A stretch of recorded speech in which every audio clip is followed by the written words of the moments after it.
투자는 건강하게, 맘 편하게, 오래. 안녕하세요. 캐빈베스트만 허정욱입니다. 오늘은 촬영 환경을 조금 바꿔봤습니다. 그동안에는 제가 별도 스튜디오에서 따로 녹화를 하거나 아니면 급한 이슈들이 생길 경우에는 화면 녹화만을 통해서 여러분들을 찾아뵀었는데 조금은 더 친밀하게 여러분들한테 다가가고 싶어서 촬영 환경을 조금 바꿔봤고요. 오늘 촬영일자 11월 26일입니다. 제가 오늘 강의 일정이 모두 다 끝나고 집에 돌아와서 영상을 찍고 있고요. 오늘 다뤄드릴 주제는 어제 11월 25일 날 올라왔었던 롯데 에너지 머티리얼즈 관련된 공시입니다.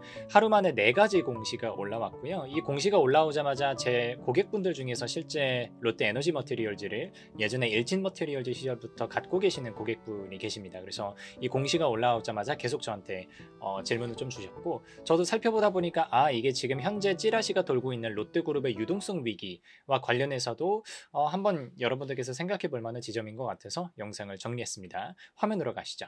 네, 화면 보시면 어제 11월 25일 날 4개 공시가 올라왔어요. 유상증자 결정도 올라왔고, 신주인수권부 사채권 발행 결정, 탑업인 주식 및 출자증권 양수 결정, 그리고 자본으로 인정되는 채무증권 발행 결정, 이렇게 4가지가 나왔습니다. 아마 유상증자 결정은 여러분들이 이해를 하실 것 같아요. 그동안 제가 항상 다뤄드리던 이벤트들이니까. 나머지 3개가 한꺼번에 같이 올라오니까 이제 고객분들께서도 조금 이제 혼란스러우셨던 거죠. 먼저 순서대로 보겠습니다. 탑업인 주식 양수 결정 먼저 볼게요.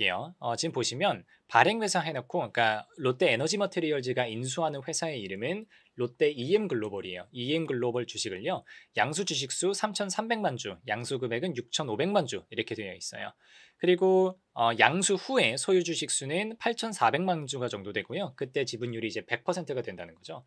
그럼 여기서 여러분들이 첫 번째로 뭘 좀 짚어내셔야 되냐면, 롯데 에너지 머티리얼즈가 롯데 EM글로벌에 대한 지분이 원래도 있었구나. 지금 양수하는 거는 3,300만 주인데 하고 나서 8,400만 주가 됩니다. 그러니까 기존에 한 5,100만 주 정도는 이미 롯데 에너지 머티리얼즈가 들고 있는 지분이었던 거고요. 거기서 나머지 잔여 지분 3,300만 주를 취득을 함으로써 100% 자회사로 만들겠다, 이런 의도라고 보시면 되겠습니다. 그럼 얼마에 도대체 인수를 하느냐? 지급 총액은 3,289억 원 정도가 된답니다. 근데 이 디테일이 되게 웃기고, 이 디테일을 보셔야 여러분들께서 다른 공시들도 함께 조금 이해를 하실 수가 있어요. 유상증자 현물 출자로 1,789억을 조달을 할 거고요. 그리고 신주인수권부 사채, 이게 조금 특이한 경우가 될 텐데, 신주인수권부 사채를 가지고 1,500억을 조달을 해서 총 합쳐서 3,300억 정도를 조달을 하겠다. 그럼으로써 롯데 EM글로벌 주식을 100% 모두 다 가져오겠다, 이런 구조입니다. 일단은 여기까지는 정리가 되셨을 것 같아요. EM글로벌의 잔여 지분을 다 사오기 위해서 2가지 택틱을 쓴다. 첫 번째로는 유상증자 결정, 그리고 두 번째가 신주인수권부 사채 발행, 그리고 그게 좀 특이하다고 말씀을 드렸죠. 유상증자부터 한번 가보겠습니다. 유상증자 같은 경우는요, 증자 전에 발행 주식 총수가 4,600만 주 정도가 있었어요. 근데 이번에 620만 주 정도를 발행을 합니다. 그러니까 기존 주식 수에 비해서 한 15% 정도의 주식이 발행되는 거니까 그거에 준하는 지분가치 희석은 있다고 보시면 되고요. 조금 특이한 게 뭐냐면, 최근에 제가 다뤄드린 유상증자 결정에서 유독 탑업인 증권 취득자금으로 그 자금 조달의 목적이 쓰여져 있는 경우들이 굉장히 많습니다. 그래서 1,789억 전부가 탑업인 증권 취득자금으로 되어 있고요.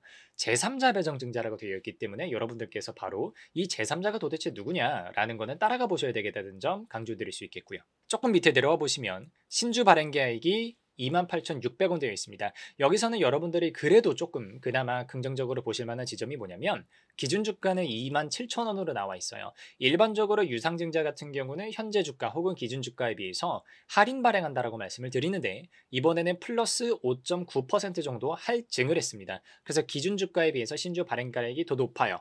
그러니까 이 부분에 있어서만큼은 개인 투자자 여러분들께서 조금은 긍정적으로 생각하셔도 되는 지점이 아닐까 생각을 하고요. 그럼 도대체 앞에서 말씀드렸었던 이 제3자가 도대체 누구냐라고 말씀을 드려보면, 여기 스틱 스페셜 시츄에이션 1 유한회사입니다 라고 나와 있죠.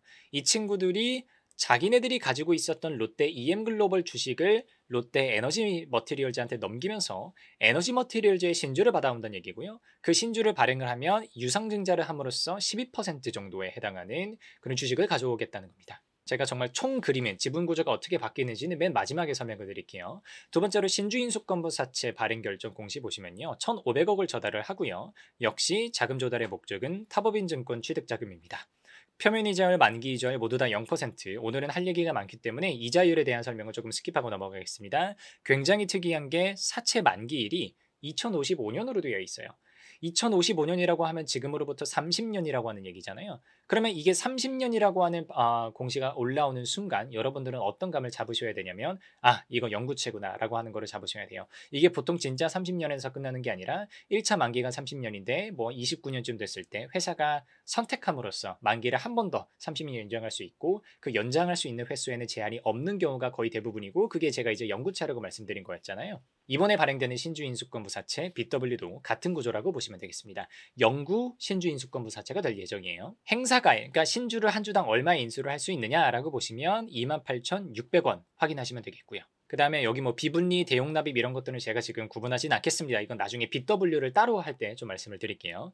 그리고 신주인수권 행사에 따라서 발행할 주식은 롯데 에너지머티리얼즈의 신주 11.37%입니다.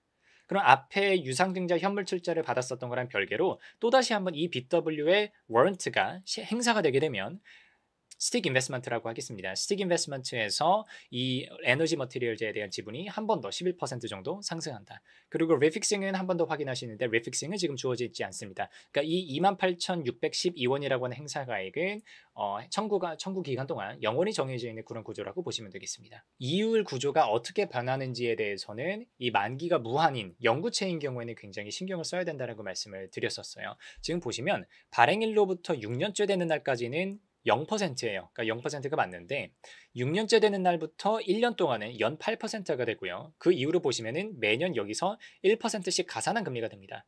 그러니까 7년째 되는 날에는 8%, 그 다음에는 9%, 10% 하면서 20%까지도 연금리가 거의 무슨 고리대금업이죠. 그 정도까지도 올라갈 수 있다라고 말씀드릴 수가 있겠고요. 제가 지분율을 조금 계산을 해보니까 기존 롯데 EM글로벌이라고 하는 회사에 대한 지분율은 이렇게 구성이 되어 있었어요. 롯데 에너지 머티리얼즈가 한 86% 정도 들고 있었고요. 스틱 스페셜 시츄에이션 1이라고 하는 유한회사, 그러니까 사실 요 위에는 스틱 인베스트먼트가 있다고 보시면 되고 이 친구들이 한 13.8% 들고 있습니다. 두 명이 유이한 주주였고요. 그러면서 지금 스틱 스페셜 시츄에이션 1이라고 하는 회사가 이 13.79%를 롯데 에너지 머티리얼즈한테 넘길 거예요. 그럼으로써 에너지 머티리얼즈는 EM글로벌의 100% 모회사가 되는 거고요. 그리고 스틱 인베스트먼트 같은 경우에는 유상증자를 통해서 한 12%, 그리고 이제 신주인수권 행사를 통해서 11.4% 정도를 가져올 수 있는 요 정도로 지배구조가 바뀐다고 보시면 되겠습니다. 그러면 최종적으로는 이런 거죠. 제가 고객분한테 질문을 받자마자 떠올랐었던 거는 이거였어요. 이거 혹시 롯데케미칼이 어려운 것과 관련이 있는 건가? 지금 롯데케미칼, 그리고 호텔 롯데, 롯데지주, 그러니까 이런 롯데그룹의 유동성 위기와 관련해서는 제가 또 다른 영상을 통해서 찾아뵙겠지만 지금 롯데케미칼이 특히 돈이 굉장히 없고 유동성 위기에 빠져 있죠. 롯데케미칼의 자회사로 들어와 있어요. 에너지 머티리얼즈 같은 경우는 에너지 머티리얼즈의 지분 53%를 케미칼이 들고 있고요. 근데 지금 이번에 유상증자 현물 출자 그리고 신주인수권 법사채 발행이 되면서 신주인수권이 행사가 되게 되면요, 한 22, 3% 정도에 해당하는 거를 스틱이 가져가게 됩니다. 그리고 전체 주식수가 늘어나니까 롯데케미칼의 지분율은 일부 희석이 되면서 한 40%대 후반대로 내려가겠죠. 그럼 예를 들면 그게 한 48%라고 쳐보고 48, 9%대 스틱 인베스트먼트가 한 22, 3% 정도 들고 있다고 하면 여기는 혹시 롯데케미칼 입장에서, 롯데그룹 입장에서 에너지 머티리얼즈를 잘라내고 매각을 하려고 하는 거 아닌가라는 의심을 해볼 수가 있어요. 이거에 대해서 개인적인 판단을 말씀드려보면 저는 확률은 50대 50이라고 생각을 합니다. 이게 확실하게 진짜 매각을 할 거다라고 하기에는 아직까지는 롯데케미칼 지분이 조금 높은 게 한 포인트가 있고요. 그리고 롯데가 이제 기존의 일진 머티리얼즈였었던 롯데 에너지 머티리얼즈를 인수한 지 너무 얼마 안 됐었기 때문에 아무리 그룹이 유동성 위기라고 하더라도 인수한 지 얼마 안 된 이런 기업을 바로 팔아버린다는 거는 조금 상상이 어렵기도 했고요.